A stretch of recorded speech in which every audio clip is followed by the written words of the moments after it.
അവർക്ക് ദൈവത്തിന് കൊടുക്കണം, പൂർണ്ണമായ വളർച്ചയിലേക്ക് എത്തണമെങ്കിൽ, നേരായ മാർഗങ്ങൾ കണ്ടെത്തണമെങ്കിൽ, ശരിയായ രീതിയിൽ വളരണമെങ്കിൽ, ഈ ലോകത്തിൻ്റെ അനുഗ്രഹമായി സ്വയം മാറണമെങ്കിൽ അവരിൽ ദൈവം വളരണം. കർത്താവിനെ സ്വീകരിച്ചവരാണ് നമ്മൾ. ആ കർത്താവിനെ കൊടുക്കാൻ വിളിക്കപ്പെട്ടവരാണ് നമ്മൾ. സഹോദരരെ, കർത്താവിനെ സ്വീകരിച്ചതിൻ്റെ അർത്ഥവും ആഴവും പഠിക്കുന്ന വേദിയാണ് കാറ്റഗിസം. ഇന്ന് യേശു ജീവിച്ചിരുന്നെങ്കിൽ എങ്ങനെ ജീവിക്കുമായിരുന്നു, എങ്ങനെ സംസാരിക്കുമായിരുന്നു, എങ്ങനെ പ്രവർത്തിക്കുമായിരുന്നു, എങ്ങനെ ഉപദേശിക്കുമായിരുന്നു എന്ന് മനസ്സിലാക്കി ഇന്ന് ജീവിക്കാനുള്ള നിയോഗം ഏറ്റെടുക്കുകയാണ് ഈ കാറ്റഗിസം പഠനത്തിൻ്റെ അർത്ഥം. കുറെ കാര്യങ്ങൾ പഠിക്കുകയും പരീക്ഷ എഴുതി പാസ്സാവുകയും ചെയ്യുകയല്ല. It's a learning of life. യേശുവിൻ്റെ പഠനം ജീവിതത്തെ പഠന വിഷയമാക്കുന്ന അനുഭവമാണ്. യേശു നടന്നതുപോലെ നടക്കാൻ ശീലിക്കുകയാണ്. യേശു പറഞ്ഞതുപോലെ പറയാൻ ശീലിക്കുകയാണ്. നിങ്ങളുടെ വാക്കുകളുടെ മതാധ്യാപകരോടെ നിങ്ങളോട് സംസാരിക്കുന്നത് മൃദുവാണ്, അവരുടെ സ്നേഹമാണ്, അവരുടെ കരുതലും വാത്സല്യമാണ്. അവരുടെ വിദ്യാഭ്യാസ യോഗ്യതയോ കഴിവോ പ്രാർത്ഥനയോ വിശുദ്ധിയോ ഒന്നും നിങ്ങൾ നോക്കണം. God speaks through them. നിങ്ങളുടെ നന്മയ്ക്ക് വേണ്ടി നിങ്ങൾ നടക്കേണ്ട വഴികളെ ചൂണ്ടിക്കാണിച്ച് നിങ്ങൾ സ്വീകരിക്കേണ്ട ശീലങ്ങൾ പാലിക്കുവാൻ, നിങ്ങൾ പഠിക്കേണ്ട കാര്യങ്ങൾ മനസ്സിലാക്കുവാൻ നിങ്ങൾക്ക് ദൈവത്തിൻ്റെ ഉപദേശവും സ്വരവുമായി മാറുന്നവരാണ് മതാധ്യാപകർ. ദൈവത്തിൻ്റെ കൃപയുടെ പ്രകാശമാണ്.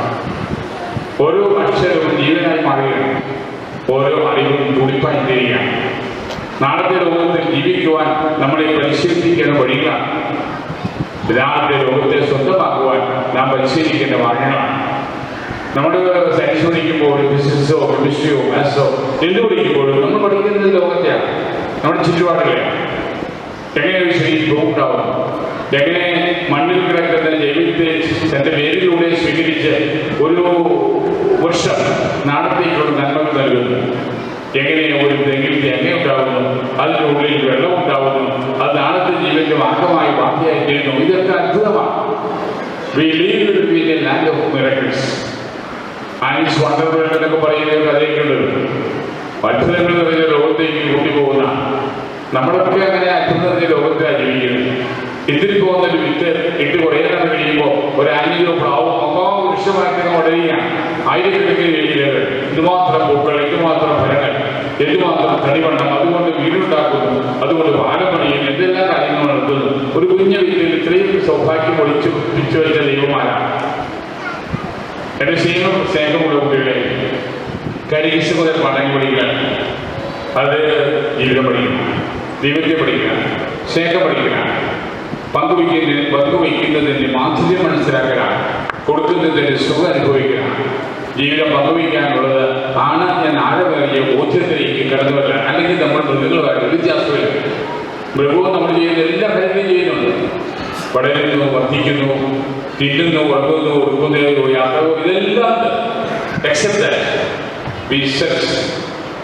ഈ ലോകത്തിന്റെ അതിർത്തികൾക്കും അപ്പുറം ഒരു അതിർത്തിയും ഒരു ലക്ഷ്യവും നമുക്ക് ജീവിതത്തെ മനോഹരമാക്കുന്നതിന്റെ സമ്പാദ്യങ്ങളല്ല എന്റെ ചിന്തയിൽ നോക്കുന്നു, മറിച്ച് അതിന്റെ സുഹൃത്തുക്കളാണ്. ജീവിതത്തിന്റെ ധന്യത അതിന്റെ സമ്പാദ്യങ്ങളല്ല, അതിന്റെ സുഹൃത്തുക്കളാണ്. നമ്മുടെ സാന്നിധ്യം കൊതിക്കുന്നവരുണ്ടാവും, നമ്മളെ കാണാൻ മോഹിക്കുന്നവരുണ്ടാവും, അവരുണ്ടായിരുന്നെങ്കിൽ എന്ന് വെറുതെ മോഹിക്കുന്നവരുണ്ടാവും. ഞാൻ പെങ്ങൾക്ക് സുഖമില്ലാതെ ഗൗരവമായി രോഗം ബാധിച്ച് ഹോസ്പിറ്റലിൽ കിടന്നപ്പോൾ ഞങ്ങളുടെ കുടുംബ സുഹൃത്തിലേക്ക് എനിക്ക് വരുമായിരുന്നു. വെറുതെ എന്ന് പറയുമ്പോൾ ഇന്ന് പറഞ്ഞിട്ട് വന്നിരുന്നെങ്കിൽ എത്രയോ നന്നായിരുന്നു. കാരണം ഒരു ഭയങ്കര ആശ്വാസം അദ്ദേഹം വരുന്നത്. അദ്ദേഹം വരുന്ന നല്ല വാക്കുകൾ പറയും, സമാധാനം പറയും, ആശ്വാസം പറയും, സ്നേഹം പറയും, സമ്മാനങ്ങൾ കൊണ്ടുവരും, പേടിക്കില്ലാന്ന് പറയും. അങ്ങനെ ഒരു ദൈവദൂതന്റെ കാലോശയും കാത്തു നിങ്ങൾ ഇരിക്കുമായിരുന്നു. നിങ്ങൾ ദൈവദൂതന്മാരായി മാറണം. നിങ്ങളുടെ കാലോച്ചകൾക്ക് വേണ്ടി കാത്തുവയ്ക്കാൻ ആളുണ്ടാവണം. നിങ്ങളുടെ സ്നേഹത്തിന് വേണ്ടി കൊതിക്കുന്ന ഹൃദയം ഉണ്ടാവണം. നിങ്ങളുടെ കുടുംബത്തിന് ഒരുപാട് പുലരുന്ന പ്രഭാതങ്ങളും വളരുന്ന ജന്മങ്ങളൊക്കെ ഉണ്ടാവണം. അപ്പോഴാണ് നിങ്ങളുടെ ക്രൈസ്തവ വിളി പൂർണ്ണമാകുന്നത്. യേശുവിനെ കുറിച്ച് പഠിക്കുന്നത് പരീക്ഷ എഴുതാനല്ല, അതുപോലെ ജീവിക്കാനാണ്. യേശുവിനെ കുറിച്ച് അറിയുന്നത് പരീക്ഷയിൽ വിജയിക്കാനല്ല, അതുപോലെ ജീവിച്ച് കാണിക്കാനാണ്. അവർക്കും ഈ ലോകത്തെ കണ്ടതുപോലെ കാണാനാണ്. യേശുവിനോട് നിങ്ങൾക്ക് ഒറ്റ പ്രാർത്ഥന ഉണ്ടാവുള്ളൂ.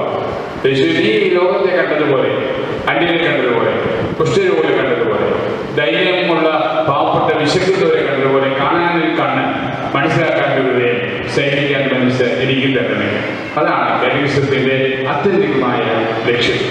To become another Christ, to be his duplicate, to be in his place, അവന്റെ സ്ഥാനത്ത് ആകാനാണ്.